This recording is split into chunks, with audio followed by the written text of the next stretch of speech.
Hello and welcome to Sunday Book Day. I'm your host, Fairy Princess Lolly.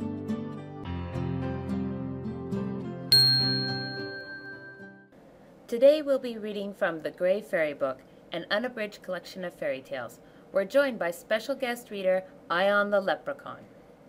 The Bear by Andrew Lang. Once upon a time, there was a king who had an only daughter. He was so proud and fond of her that he was in constant terror that something would happen to her if she went outside the palace, and thus, owing to his great love for her, he forced her to lead the life of a prisoner, shut up within her own rooms. The princess did not like this at all, and one day she complained about it very bitterly to her nurse. Now the nurse was a witch, though the king did not know it. For some time she listened and tried to soothe the princess, but when she saw that she would not be comforted, she said to her, "Your father loves you very dearly, as you know. Whatever you ask from him, he would give you. The one thing he would not grant you is permission to leave the palace. Now do as I tell you. Go to your father and ask him to give you a wooden wheelbarrow and a bear's skin. When you have got them, bring them to me, and I will touch them with my magic wand. The wheelbarrow will move of itself and will take you at full speed wherever you want to go. And the bear skin will make such a covering for you that no one will recognize you." So the princess did as the witch advised her. The king, when he heard her strange request, was greatly astonished, and asked her, "What do you mean to do with a wheelbarrow and a bear's skin?" And the princess answered, "You never let me leave the house. At least you might grant me this request." So the king granted it. And the princess went back to her nurse, taking the barrow and the bear's skin with her. As soon as the witch saw them, she touched them with her magic wand, and in a moment the wheelbarrow began to move about in all directions.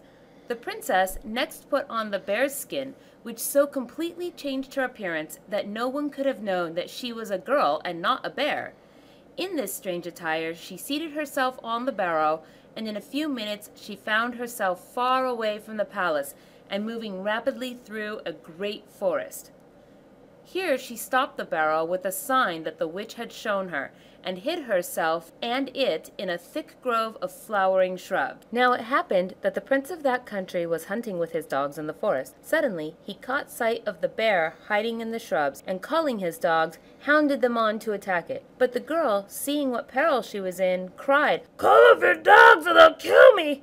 What harm have I ever done to you?" At these words, coming from a bear, the prince was so startled that for a moment he stood stock still. Then he said quite gently, "Will you come with me? I will take you to my home." "I will gladly come," replied the bear, and seating herself on the barrow, it at once began to move in the direction of the prince's palace. You may imagine the surprise of the prince's mother when she saw her son return accompanied by a bear, who at once set about doing the housework better than any servant that the queen had ever seen. Now it happened that there were great festivities going on in the palace of a neighboring prince, and at dinner one day the prince said to his mother, "This evening there is a great ball to which I must go." And his mother answered, "Oh, go and dance and enjoy yourself." Suddenly a voice came from under the table where the bear had rolled itself, as it was wont. "Let me go to the ball.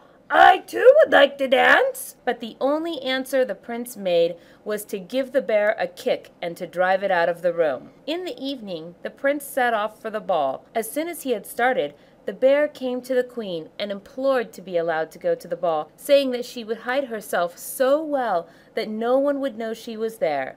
The kind-hearted queen could not refuse her. Then the bear ran to her barrow, threw off her bear's skin, and touched it with the magic wand that the witch had given her. In a moment the skin was changed into an exquisite ball dress woven out of moonbeams, and the wheelbarrow was changed into a carriage drawn by two prancing steeds. Stepping into the carriage, the princess drove to the grand entrance of the palace. When she entered the ballroom in her wondrous dress of moonbeams, she looked so lovely, so different from all the other guests that everyone there wondered who she was, and no one could tell where she had come from. From the moment he saw her, the prince fell desperately in love with her, and all the evening he would dance with no one else but the beautiful stranger. When the ball was over, The princess drove away in her carriage at full speed, for she wished to get home in time to change her ball dress into her bear's skin and the carriage into a wheelbarrow before anyone discovered who she was. The prince, putting spurs into his horse, rode after her, for he was determined not to let her get out of his sight. But suddenly a thick mist rose and hid her from him, and when he reached his home, he could talk to his mother of nothing else but the beautiful stranger with whom he had danced so often, and with whom he was so much in love. And the bear beneath the table smiled to itself and muttered, "I am the beautiful stranger. Oh, how I have taken you in." The next evening there was a second ball, and as you may believe, the prince was determined not to miss it, for he thought he would once more see the lovely girl, and dance with her, and talk to her, and make her talk to him, for at the first ball she had never opened her lips. And sure enough, as the music struck up for the first dance, the beautiful stranger entered the room, looking even more radiant than the night before, for this time her dress was woven out of the rays of the sun. All evening the prince danced with her, but she never spoke a word.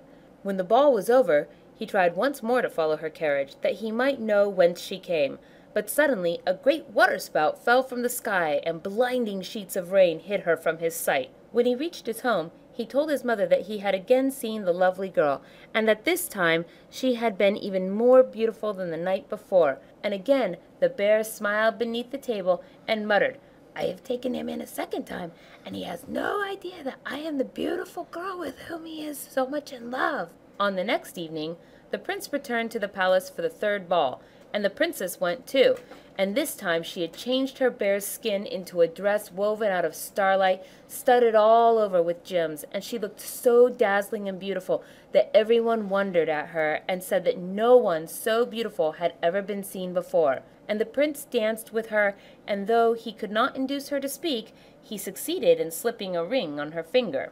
When the ball was over, he followed her carriage, and rode at such a pace that for long he kept it in sight. Then suddenly a terrible wind arose between him and the carriage, and he could not overtake it. When he reached his home, he said to his mother, I do not know what is to become of me. I think I shall go mad. I am so much in love with that girl, and I have no means of finding out who she is. I danced with her, and I gave her a ring, yet I do not know her name, nor where I am to find her." Then the bear laughed beneath the table and muttered to itself, and the prince continued, "I am tired to death. Order some soup to be made for me. But I don't want that bear to meddle with it. Every time I speak of my love, the brute mutters and laughs and seems to mock at me. I hate the sight of the creature." When the soup was ready, the bear brought it to the prince, but before handing it to him, she dropped into the plate the ring the prince had given her the night before the ball. The prince began to eat his soup very slowly and languidly, for he was sad at heart, and all his thoughts were busy, wondering how and where he could see the lovely stranger again. Suddenly he noticed the ring at the bottom of the plate. In a moment he recognized it and was dumb with surprise. Then he saw the bear standing beside him, looking at him with gentle, beseeching eyes, and something in the eyes of the bear made him say, "Take off that skin. Some mystery is hidden beneath it." And the bear's skin dropped off, and the beautiful girl stood before him in the dress woven out of starlight, and he saw that she was the stranger with whom he had fallen so deeply in love. And now she appeared to him 1,000 times more beautiful than ever, and he led her to his mother. And the princess told them her story, and how she had been kept shut up by her father in his palace, and how she had wearied of her imprisonment. And the prince's mother loved her and rejoiced that her son should have such a beautiful wife. So they were married and lived happily for many years, and they reigned wisely over their kingdom. The end.